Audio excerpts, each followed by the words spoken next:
சந்தியா ஜானகி சீரியலில் நாளைக்கு என்ன நடக்க போதுன்னு பார்க்கலாம் வாங்க. எபிசோட் ரொம்ப அருமையாக இருந்துச்சுன்னே சொல்லலாம். நம்ம தனா வந்து கோச்சுக்கிட்ட வந்து பேச வந்தும் கூட கோச் வந்து பேசாமல் வந்து தவிர்க்கிறாங்க அந்த இடத்துல.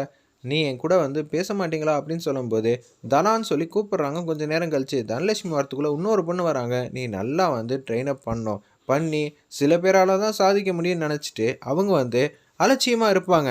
போகிற பாதை வேறு பக்கம் போயிடும். ஆனால் நீ போகிற பாதையை ஸ்டெடியாக ஸ்லோவாக ஓடினாலும் வரக்கூடிய வெற்றியை உன்னால் தடுக்கவே முடியாது. நிச்சயம் வந்து கான்சன்ட்ரேஷனோட ட்ரைனிங் பண்ணிக்கிட்டே இருந்தீங்கன்னா நிச்சயம் உன்னால் கோல்டு அடிக்க முடியும்னு சொல்லிட்டு இருக்காங்க.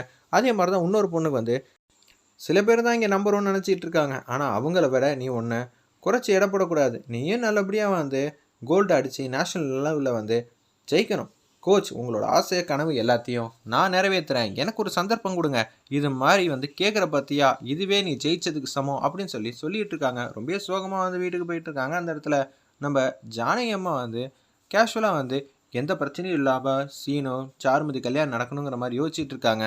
இவன் என்ன நம்ம தான் வந்து ஒரு மைண்டில் குழப்பமான நிலைமையில இருந்தா இவ்வளோ அதே மாதிரி இருக்காளே, இவளுக்கு என்ன பிரச்சனை ஒன்றும் புரியலையே. ஒருவேளை கேமில் எதுவும் தோல்வி வந்துருச்சா, இல்லை வேறு எங்கேயும் பார்ட்டிசிபேட் பண்ண வேண்டிய சுச்சுவேஷன் இருக்கா, என்ன எதுன்னு கேட்போன்னு சொல்லிட்டு அந்த இடத்துல வந்து கேட்குறாங்க. நம்ம ஜானகி அம்மா வந்து தனத்துக்கிட்ட அப்படியே வந்து வேறு ஏதாவது பேசிகிட்டு இருக்காங்க. எதுலேயுமே வந்து கான்சன்ட்ரேஷன் இல்லாமல் அவங்க மட்டும் அமைதியாக இருக்காங்க.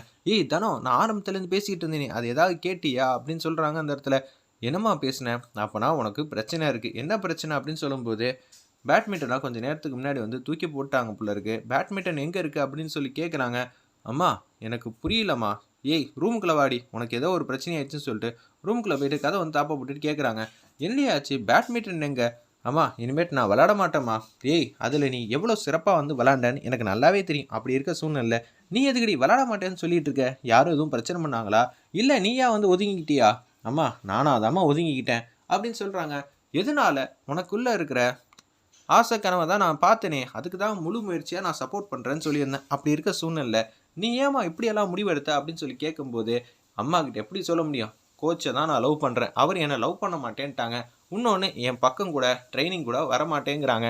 அப்படி இருக்க சூழ்நிலை நான் என்னத்த சொல்கிறது, நான் எப்படிம்மா இனிமேட்டில் கோல்டு இதெல்லாம் அடிக்க முடியும் அப்படின்னு சொல்லி யோசிச்சுட்டு இருக்கப்ப தனம், உனக்கு என்ன பிரச்சனை வேணான்னு இருக்கலாம், ஆனால் காலம் வந்து போச்சுன்னா திரும்பி கிடைக்காதுமா, அது மட்டும் ஞாபகம் வச்சுக்க.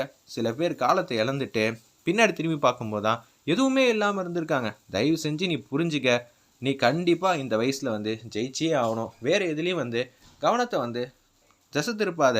இப்போ ஒரு பாதை வந்துச்சுன்னு வச்சுக்கேன், பாதையில் ஏகப்பட்ட மேடு பள்ளம் எல்லாமே இருக்கும். அது எல்லாத்தையும் பார்த்துட்டு நம்ம அங்கேயே நிற்க போகிறோம், இல்லை தண்ணி மாதிரி அங்கேயே தேங்கி நிற்க போகிறோமா? ஆறு மாதிரி இங்கேயும் அங்கேயும் ஓடிக்கிட்டே போய்கிட்டே இருக்கணும். பள்ளத்தில் இருக்கிறப்ப பள்ளத்தை நிரப்பி அப்படியே போகணும். அதே மாதிரி தான் நம்மளோட வாழ்க்கையோ. மேடு பள்ளம் எல்லாம் வந்தாலும் அதெல்லாம் கடந்து போகணுங்கிற மாதிரி சொன்னோன்னே சரிம்மா எனக்கு புரியுது, நான் நிச்சயம் வந்து பேட்மிண்டனில் கோல்டு அடிக்காமல் விட மாட்டேன், என்னோட கவனம்லாம் வேறு எங்கேயும் திசை திருப்ப மாட்டேன், இப்போ தான் என்னோட பழைய தனம் பார்த்த மாதிரியே இருக்குங்கிற மாதிரி அந்த இடத்துல சந்தோஷமாக வந்து பேசுகிறாங்க. ஒரு பக்கம் மாயா வந்து சீனுக்கும் நம்ம மாயாவுக்கும் திருமண நிச்சயதார்த்த பத்திரிக்கை வந்து வாசித்து அப்படியே எழுதி வச்சாங்களே, அதெல்லாம் சீனு கிழிச்சு போட்டதை அப்படியே வந்து ஒட்ட வச்சு ரசித்து பார்த்துக்கிட்டு இருக்காங்க. இதே மாதிரி ஒரு நிகழ்வு நடந்தால் ரொம்ப சந்தோஷமாக தான் இருக்கும். சாருமதி நம்மகிட்டே வந்து சவால் விடுறா, நான் ஒன்றும் அவள் இடத்த பிடிக்கணும்னு ஆசைப்படல, அவள் தான் இந்த குடும்பத்துக்கு தகுதி வாய்ந்த பெண்ணாக இருக்க மாட்டேங்கிறா. இந்த அவங்க அப்பா பட்ட கஷ்டத்தையும் அவமானத்தையும் திருப்பி வந்து இவ நம்ம குடும்பத்தை எல்லாத்தையும் பிரிக்கணும், ஒன்றுக்கு 10 மடங்கு திருப்பி கொடுக்கணும்னு நினைக்கிறா. ரகுராம் பெரியப்பா எவ்வளோ வந்து நியாயவாதி. அப்படி இருக்கும்போது அவங்க உன்னை இந்த குடும்பத்தில் வந்து விட்டதே பெருசு, ஆனால் கிடைச்ச சந்தர்ப்பத்தை பயன்படுத்திக்கிட்டு நல்லபடியாக வாழ்றதை விட்டுட்டு நீ இந்த குடும்பத்தையே பிரிக்கணும்னு நினச்சேன்னா கண்டிப்பாக நான் இருக்கிற வரைக்கும் முடியாது. என் மனசில் முன்னாடி காதல் இல்லாதப்பே இந்த குடும்பத்துக்கு ஏதாவது ஒன்றுனா நான் வந்து நிற்பேன். ஆனால் என் மனசில் இப்போ ஃபுல் அண்ட் ஃபுல் சீனு தான் இருக்காங்க. அதான் நான் உங்ககிட்ட முன்னாடியே சொல்லியிருந்தேன் நினச்சாரு, உன்னால் கண்டிப்பாக இந்த வீட்டில் வந்து இடம் பிடிக்க முடியாது. சீனு வந்து மற்றவங்களுக்காக வந்து சம்மதம் சொன்னான், ஆனால் அவன் மனசில் இருக்கிற ஆசை கனவு எல்லாமே எனக்கு தெரியும். நாங்கள் 2 பேரும் தான் சேர போகிறோம் அப்படின்னு சொல்லிட்டு இருக்காங்க. அந்த இடத்துல நம்ம மாயா வந்து அந்த பத்திரிக்கை முன்னாடி சந்தோஷமாக இருக்காங்க. அந்த வழியாக வந்து நம்ம தனா வந்து வராங்க. அப்பான்னு பார்த்து யாரோ வரதை வந்து தெரிஞ்சோன்னே சட்டு சட்டுன்னு அந்த பொருள் எடுத்து ஒளிச்சு வைக்கிறாங்க. இது நம்ம தனலட்சுமி பார்த்துட்றாங்க. என்ன மாயா, கையில் ஏதோ ஒரு பொருள் வந்து வச்சுருந்த மாதிரி இருந்துச்சு. அச்சோ, இவன் மட்டும் அந்த பத்திரிக்கையை வந்து பார்த்தானா வீட்டில் வந்து ஏகப்பட்ட குளறுபடி ஆகிடுமே. இன்னொன்று எங்கள் 2 பேருக்குள்ள சண்டை சச்சரவுலாம் இதனால தான் வந்திருக்கா, அப்படின்னு சொல்லி அவள் வந்து புரிஞ்சுப்பா. இப்போ என்ன பண்ணுறது, அதெல்லாம் ஒன்றும் இல்லை, அப்போனா அது என்கிட்ட காட்ட மாட்டியா, அதை தெரிஞ்சுக்கிட்டு நீ என்ன பண்ண போகிற அப்படின்னு நம்ம மாயா வந்து பேசிட்டு கடந்து போக பார்க்குறாங்க. அந்த பொருளை அந்த இடத்துல வச்சுட்டு அப்பன்னு பார்த்து திருப்பி அந்த பீரோவை திறந்து பார்த்துட்டா என்ன பண்ணுறதுங்கிற மாதிரி தான் யோசிக்கிறாங்க. சரின்னு சொல்லிட்டு நிம்மதியாக 2 பேரும் தூங்கிடுறாங்க. தனத்துக்கு ஏதோ ஒரு சந்தேகம், அதில் ஏதோ ஒரு விஷயத்த வந்து மறைச்சு வைக்கிறா. அந்த ரகசியம் என்ன ஏதுன்னு தெரிஞ்சா சீனுக்கும் மாயாக்கும் என்ன பிரச்சனைன்னு நமக்கும் நல்லா தெரியும். இருந்தாலும் தனம் வந்து யோசிக்கிறாங்க, நைட்டு வந்து மாயா நல்லா நிம்மதியாக தூங்கட்டும், தூங்கினதுக்கப்புறம் எதுவாக இருந்தாலும் பார்த்துக்கலான்னு சொல்லிட்டு தான் அப்படியே கேஷுவலாக வந்து எந்திரிக்கிறாங்க. நம்ம தனலட்சுமி எந்திரிச்சோன்னே அப்படியே வந்து அந்த பீரோவை வந்து திறக்கிறாங்க. சத்தமே வராமல் திறந்தோன்னு வந்து இங்கே தானே எங்கேயோ வச்சா ஒன்றும் தெரியலையே, லைட்டை போட்டு தேடலான்னு பார்த்தா நிச்சயம் நம்ம மாயாவுக்கு வந்து எல்லாமே வந்து தெரிஞ்சிடும். என்ன பண்ணலாம் அப்படின்னு சொல்லிட்டு இருக்கப்போ தான் அதை எடுத்து பார்த்துட்றாங்க. நம்ம தனலட்சுமி இதை தானே மாமா வந்து கிழிச்சு போட்டிருந்தாங்க, அப்போனா இவ ஒட்டி வச்சிருக்கானா, இவ மனசில் வந்து இப்போ சீனு தான் இருக்காங்களா, இது தெரியாமையே போச்சே, இதனால தான் இவங்க 2 பேருக்குள்ள சண்டையா, முதல்ல காதல் வெளிப்படுத்துறது யாரு, சீனுவா இல்லை மாயாவா, ஏன் இப்போ 2 பேரும் இவங்களுக்குள்ள உரசல் இருக்குன்னு பார்த்தா இப்படி ஒரு பிரச்சனை இருக்கா, இவங்க 2 பேரையும் நம்ம தான் சேர்த்து வைக்கணுங்கிற மாதிரி யோசிச்சுட்டு இருக்காங்க.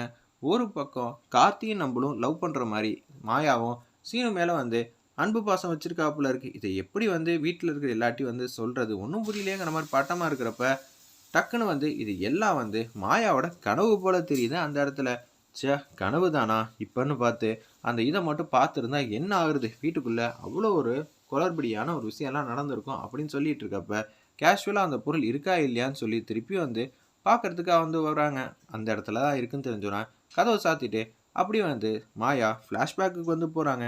அதாவது சீனுவோட அவங்க சண்டை போட்டது எல்லாம் வந்து புரிஞ்சுக்கிறாங்க. டே, காதலுக்கு பின்னாடி சண்டை இருக்குன்னு கேள்விப்பட்டிருக்கேன், ஆனால் நம்ம 2 பேரும் வந்து எலியும் புளியுமா தான் சண்டை போட்டோம் டப்பா, ஆனால் ஆரம்பத்துலேருந்து உன்னை டப்பா டப்பான்னு கூப்பிட்டு இப்போ நம்ம 2 பேருக்குள்ளே லவ் வரும்னு எதிரே பார்க்கல. ஃபஸ்ட்டு நீ என்ன லவ் பண்ண, அதுக்கப்புறமேட்டுக்கு உனக்கு என் மேலே காதல் வந்த மாதிரி எனக்கு வரலை, ஆனால் லேட்டாக தானே வந்திருக்கு டப்பா, இது தெரியாமே போச்சேங்கிற மாதிரி உணங்குறாங்க.